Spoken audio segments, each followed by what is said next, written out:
My name is Veronica, and at 59, I believed I had everything figured out: a successful career, a thriving business, and a marriage that had weathered 3 decades. I met Robert when I was 27. He was a brilliant plastic surgeon with dreams of opening his own clinic, while I was a business graduate with a knack for management. We clicked instantly, our ambitions aligning perfectly. Within a year, we were married and working toward our shared goal.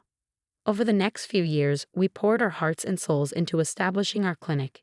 It wasn't easy, but we made it work. Robert's skill as a surgeon and my business acumen proved to be a winning combination. Slowly but surely, our reputation grew. However, there was one cloud on our horizon: children, or rather, the lack of them. After 2 years of trying, we discovered that Robert had fertility issues. The news hit him hard. "I'm sorry, Veronica," he whispered, his voice barely audible. "I know how much you wanted kids." I hugged him tightly. "It's okay, Robert. We have each other, and we have our clinic. That's enough." But was it? There were times when I'd see mothers with their children and feel a pang of regret. I pushed those feelings aside, focusing instead on our growing business. As the years passed, our clinic became one of the most respected in the city. Then, about 6 months ago, I noticed something was off with Robert. His hands, those skilled hands that had transformed countless lives, were starting to shake. "Robert," I said one evening as we were going over some paperwork, "I think you should see a doctor." He brushed me off. "It's just fatigue, Veronica. Nothing a good night's sleep won't fix." But it wasn't just fatigue. The tremors were becoming more frequent, more noticeable. I urged him to get checked out, to consider stepping back from surgeries and focus on administrative work, but he wouldn't hear of it. Despite my concerns about Robert's health, we continued to push forward with our plans for the clinic. We needed to upgrade our equipment and expand our services, which required a significant investment, more than we could manage on our own. That's when I started reaching out to potential investors. It was a long process filled with meetings, presentations, and negotiations. But finally, after months of work, we had a deal. The day the funds hit our account, I felt a surge of triumph. This was it, the next big step for our clinic. I decided to surprise Robert with the news over lunch. I ordered his favorites from that little Italian place down the street and set everything up in my office. The door opened and Robert walked in. He looked tired, but his eyes lit up when he saw the spread. "What's all this?" he asked, a smile playing on his lips. I grinned back. "I have some news. The investors came through. The money's in our account. We can order that new equipment we've been eyeing." For a moment, Robert's face lit up with the boyish enthusiasm I'd fallen in love with all those years ago. He swept me into a hug, laughing. "That's fantastic, Veronica. You're amazing, you know that." I basked in his praise, feeling like we were back on solid ground. Then he pulled back, a mischievous glint in his eye. "I have a surprise for you too," he said. "I want you to meet someone." I raised an eyebrow, curiosity piqued. "Oh, a new client?" He shook his head, a strange smile playing on his lips. "Not exactly. She's our new nurse." Before I could process this information, the door swung open, and in walked a young woman. She couldn't have been more than 22, with long blonde hair, pouty lips, and a figure that screamed recent work done. She flashed a dazzling smile at Robert before turning her gaze to me. "Hi, I'm Ella," she chirped, her voice syrupy sweet. "It's so nice to meet you, Mrs. Henderson." I blinked, taken aback. "I'm sorry, but I don't recall us hiring a new nurse, especially one so young." Robert cleared his throat. "Well, that's the surprise. Ella here is eager to join our team. She's just completed her nursing courses." "Courses?" I echoed, my eyes narrowing. "Not a full nursing degree?" Ella's smile faltered slightly. "Well, not yet, but I'm a quick learner, and Dr. Henderson says he'll teach me everything I need to know." I turned to Robert, disbelief etched on my face. "Can I speak with you privately for a moment?" We stepped out into the hallway, leaving Ella in my office. As soon as the door closed, I rounded on Robert. "What the hell are you thinking?" I hissed. "We can't hire someone with no experience, especially not in a medical setting." Robert had the decency to look sheepish. "Look, I know it's unorthodox, but Ella is bright and eager to learn. She was a patient of mine, breast augmentation, and she was so impressed with our work that she wanted to be part of it." I felt my blood pressure rising. Robert, this is a professional medical facility, not a fan club. We can't just hire someone because they like their boob job. His face hardened. Keep your voice down. I've made my decision. Ella starts next week. I took a deep breath, trying to calm myself. If you hire her, I won't work with her. It's me or her, Robert. I expected him to back down, to realize how ridiculous this whole situation was. Instead, his next words hit me like a slap in the face. Then I guess you should pack your things, Veronica. For a moment, I couldn't breathe. 32 years of marriage, of building a life and a business together, and he was choosing this girl over me. Without another word, I turned and walked back into my office. Ella was still there, examining her reflection in the window. Well, I said, my voice tight, it seems congratulations are in order. The job is yours. I grabbed my purse and coat. As I walked out of the clinic, I could feel their eyes on me. Robert's conflicted, Ella's triumphant. I held my head high, refusing to let them see how shaken I was. The days following my confrontation with Robert dragged on endlessly. Surely, I thought, Robert would come to his senses. He'd realize he needed me, not just as his wife, but as the backbone of our business. Yet a week passed, and still no word from Robert. I was beginning to wonder if I should reach out when my phone rang. It was Sarah, an old friend who frequented the same social circles as Robert and me. Veronica, it's Sarah. I'm not sure how to say this, but do you know your husband is getting married? The world seemed to tilt on its axis. What, Sarah? What are you talking about? Sarah's voice was hesitant, laden with discomfort. I saw Robert yesterday. He was at Bella's bridal with a young woman. They were choosing a wedding dress. The conversation that followed was a blur. I thanked Sarah mechanically and hung up, my mind reeling. Without thinking, I grabbed my car keys and headed for the clinic. I marched straight to Robert's office, not bothering to knock.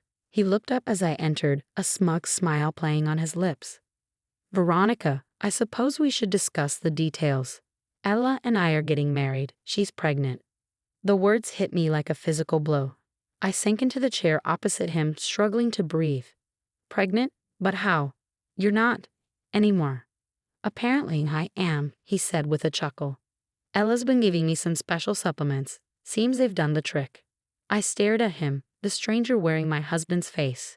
In that moment, I realized that the man I'd loved for over 3 decades was gone. This person before me was someone else entirely. I've had my lawyer draw up the divorce papers, Robert continued, sliding a folder across the desk. I think you'll find the terms quite generous. Numbly, I opened the folder and scanned the documents. Despite the turmoil in my heart, my business mind kicked in, analyzing the terms. He was offering me our house, the apartment we rented out, substantial financial compensation, and alimony. In exchange, he would retain full ownership of the clinic and our other business assets. With a steady hand that belied my inner turmoil, I signed the papers. As I stood to leave, a final concern nagged at me. Robert, your health, the tremors in your hands, you really should see a doctor. Maybe consider stepping back from surgeries for a while. He laughed, the sound grating on my nerves. Oh, Veronica, always the worrier. I'm fine. I feel young again, successful, unlike some of us who are clearly ready for retirement. The days following the divorce settlement stretched out before me like an endless empty road. For the first time in decades, I found myself without purpose, without a job to pour my energy into. The silence of my house was deafening. Initially, I tried to fill the void by visiting friends, but as I sat in their living rooms, nursing cups of tea that had long gone cold, I realized my mistake. These were our friends, mine and Robert's. Every conversation inevitably circled back to the upcoming wedding. I heard the bride's dress is being flown in from Paris. Can you imagine? One would say, voice hushed as if imparting a great secret. Then would come the sympathetic looks, the gentle pats on my hand. Oh, but how are you holding up, dear? It must be so difficult. Their words, meant to comfort, felt like sandpaper against my raw emotions. The pitying smiles, the understanding nods, it was all too much. Gradually, I began to withdraw, declining invitations and screening calls. Alone in a house that now felt too big for just me, I found myself wandering from room to room, touching familiar objects that now seemed to belong to another life. In the study, my eyes fell on an old easel tucked away in the corner, gathering dust. Painting. I used to love it before the clinic consumed all my time and energy. On a whim, I pulled out the easel, found some old canvases and paints, and set up by the large bay window in the living room. 2 months slipped by in this fashion. I was by no means healed, but I was coping. Then came the call that would change everything once again. Miss Henderson, this is Dr. Emily Chen from Radiant Transformations Clinic. I hope I'm not disturbing you. I recognized the name. Radiant Transformations was Robert's main competitor in the city. Not at all, Dr. Chen. How can I help you? There was a slight pause. Well, Miss Henderson, we've heard some rumors. Is it true that you're no longer working at Henderson Plastic Surgery and that you and Dr. Henderson have separated? I took a deep breath. Yes, that's correct. We're divorced, actually. I see. Dr. Chen's voice was carefully neutral. In that case, Miss Henderson, I have a proposition for you. We've always admired your work in practice management. Would you be interested in joining our team here at Radiant Transformations? The offer took me by surprise. For a moment, I was speechless. Then a slow smile spread across my face. I would be very interested, Dr. Chen. When would you like to meet to discuss details? The following weeks were a whirlwind of activity, meetings, paperwork, getting to know my new team. For the first time in months, I felt alive again, energized. It was during this busy period that I happened to catch a news segment one evening. There splashed across my TV screen were photos of Robert and Ella, sun-kissed and smiling on a beach in the Maldives. The ticker at the bottom of the screen proclaimed, "Local plastic surgeon weds in lavish Maldives ceremony." I expected the sight to hurt, to reopen wounds that had barely begun to heal. Instead, I felt nothing, no pain, no anger, not even resentment. Just a vague sense of pity for the man who had thrown away decades of partnership for a fleeting infatuation. A month passed. Life at Radiant Transformations was going well, and I was finally starting to feel like myself again. Then, on an otherwise ordinary Tuesday afternoon, my phone rang. The number was unfamiliar. "Is this Veronica?" A young, slightly shrill voice came through the speaker. It took me a moment to place it. "Ella?" I said, disbelief coloring my tone. "What do you want?" "It's Robert," she said, her voice trembling. "He's in trouble. A surgery went wrong, a facelift for some big shot's wife. Her face, it's all messed up. Her husband is threatening to sue us to ruin the clinic. You have to come and fix this." The audacity of her request left me momentarily speechless. When I found my voice, it was cold and firm. "I don't have to do anything, Ella. I don't work there anymore, remember." "But you always handled this stuff," she whined. "Robert needs you." I took a deep breath, tamping down my anger. I warned Robert about his tremors. I told him to see a doctor, to stop performing surgeries. It was clear he was developing symptoms of Parkinson's disease, but he wouldn't listen. "Parkinson's?" Ella scoffed. "Don't be ridiculous. You're just a jealous old woman who can't stand to see Robert happy and successful." The line went dead before I could respond. I stared at the phone, a mixture of emotions swirling within me, concern for the patient, anger at Ella's words, and a grim satisfaction at being proven right about Robert's condition. Shaking my head, I turned back to my work. Whatever mess Robert had gotten himself into, it wasn't my problem anymore. A week later, my phone rang again. This time, it was a number I recognized all too well. "Veronica," Robert's voice sounded strained, desperate. "I need your help." I remained silent, waiting for him to continue. "It's the clinic reports," he said. "I can't make sense of them. You've always handled this stuff. Could you come in and take a look?" Part of me wanted to refuse outright, to tell him that his problems were no longer my concern. But another part, the part that had built that clinic from the ground up, hesitated. I couldn't bear the thought of seeing everything I'd worked for fall apart, so I reluctantly agreed. "Fine," I said curtly. "I'll be there in an hour." When I arrived, Robert looked like a shadow of the man I once knew. Dark circles under his eyes, his skin pale, and his hands trembling visibly as he shuffled papers on his desk. As I went through the documents, a grim reality began to surface. The clinic's finances were a mess. But what alarmed me most was the glaring discrepancy in the accounts. "Robert," I said slowly, looking up at him, "what happened to the money from the investors? The funds for the new equipment?" He avoided my gaze, his voice barely audible. I had to use it for other things." "Other things?" I pressed, my voice hardening. "Like your wedding, my divorce settlement." Robert's face crumpled and he seemed to deflate before my eyes. I thought I could make it back quickly if I just did a few more high-profile surgeries, like the one that went wrong. The pieces were falling into place, but the picture they formed was a disaster. Robert, this is serious. This is misuse of funds. The investors could sue you for this.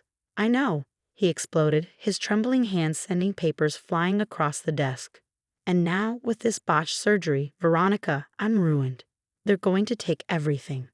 As I stood there, reports in hand, the office door swung open. Ella sauntered in, her face a mask of haughty disdain that faltered slightly when she saw me. My eyes instinctively dropped to her midsection, and I frowned. Weren't you supposed to be pregnant? I asked, unable to keep the skepticism from my voice. You're not showing out for someone who should be, 4 months along now. Ella's cheeks flushed, and she unconsciously placed a hand over her flat stomach. It's just not visible yet, she stammered unconvincingly. Ignoring her weak excuse, I turned to Robert. What exactly were those fertility treatments you mentioned? The ones that miraculously cured your infertility? Looking increasingly uncomfortable, Robert gestured vaguely towards Ella. She's been giving them to me. Some kind of herbal supplement, I think. I raised an eyebrow at Ella. Well, care to enlighten us? Reluctantly, Ella reached into her designer purse and pulled out a small pill bottle. She handed it to me, avoiding eye contact. As soon as I read the label, I couldn't help but laugh. Robert, I said, shaking my head, these aren't fertility drugs. They're just run-of-the-mill erectile dysfunction pills. They don't have any effect on actual fertility. Robert's face paled as his eyes darted between me and Ella. But she said. She lied, I said flatly. Then, a more serious thought occurred to me. Robert, you shouldn't be taking these, especially not with your condition. They can exacerbate the symptoms of Parkinson's disease. They might even be speeding up its progression. The color drained from Robert's face as the implications of my words sank in. He opened his mouth, likely to berate Ella, when his phone rang. The caller ID showed it was his lawyer. Robert answered, his voice shaky. Hello, yes, this is Dr. Henderson. As he listened, I watched the last vestiges of color leave his face. His free hand, already trembling, began to shake so violently that he had to set it on the desk to steady it. I see, he said weakly. Yes, I understand. Thank you for letting me know. He ended the call and sat there, staring blankly at the phone in his hand. Robert? I prompted after a moment of heavy silence. What is it? He looked up at me, his eyes filled with a mixture of fear and desperation that I had never seen before. It's the investors, he said, his voice barely above a whisper. They want to conduct a full audit of the clinic. They're specifically interested in how their funds for the new equipment were spent. The silence that followed was deafening. I could almost hear the gears turning in Robert's head as he desperately searched for a way out of this mess. Suddenly, he looked up at me, his eyes wild with desperation. Veronica, he said, his voice trembling, I need your help. The house, or the apartment. Could you sign them over to me? I could sell them, pay back the investors, and save the clinic. I stared at him, incredulous. Are you serious, Robert? You want me to give you the only things I have left after our divorce? Please, he begged, his facade of confidence completely shattered. If you don't help me, I'll lose everything, the clinic, my reputation. I'll have nothing left. A surge of anger rose within me. And whose fault is that, Robert? You're the one who cheated. You're the one who threw away 32 years of marriage for a pretty young thing who batted her eyelashes at you. You made your bed, now lie in it.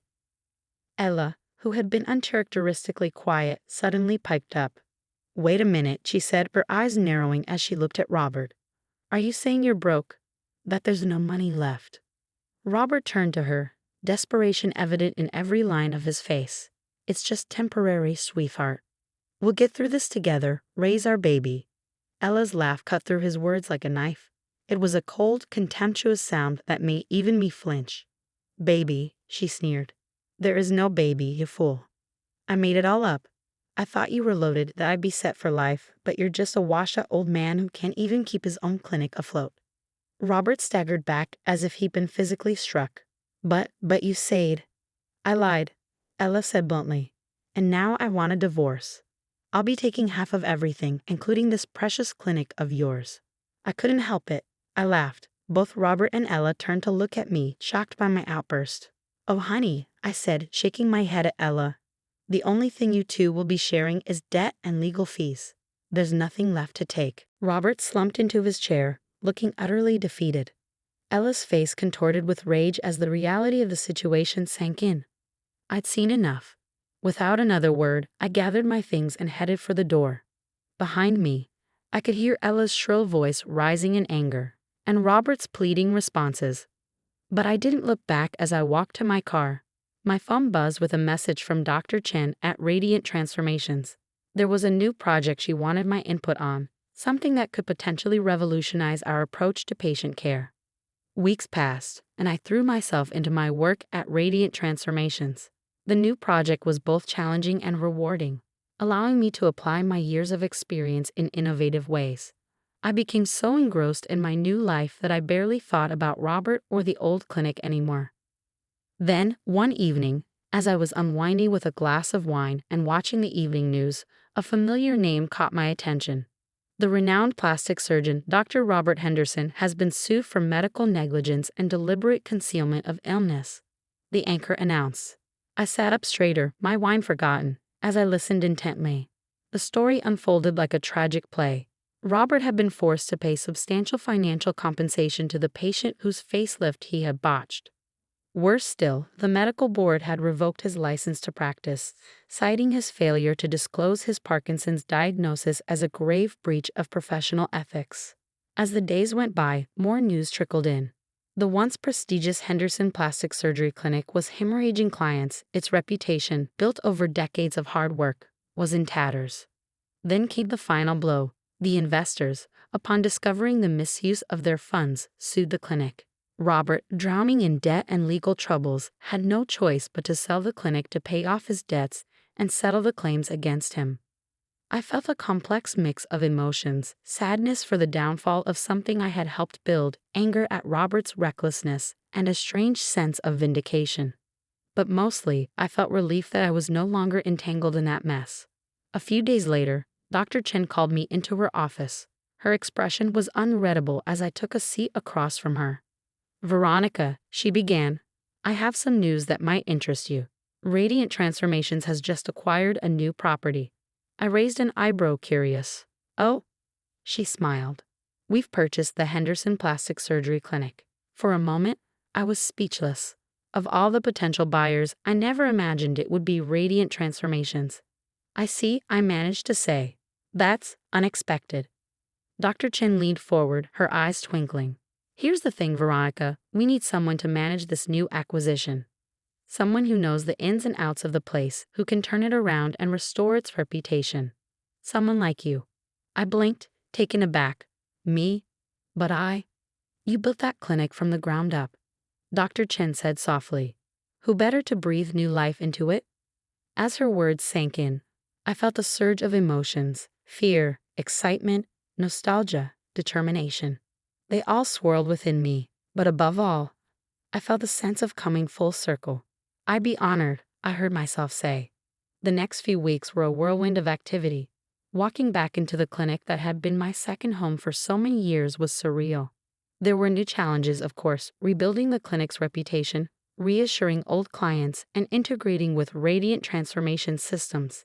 But with each passing day, I felt more and more in my element. One evening, as I was locking up the clinic, I paused to look at the new sign above the door: Radiant Transformations at Henderson. A perfect blend of old and new, just like me. As I drove home, I couldn't help but marvel at the twists and turns my life had taken. A year ago, I had been cast aside, feeling lost and betrayed. Now I was back where I belonged, stronger and wiser for the experience. My phone buzzed with a message from a friend inviting me to join a group for a painting class over the weekend. I smiled, realizing I now had the time and freedom to pursue such pleasures. Life wasn't perfect, but it was good.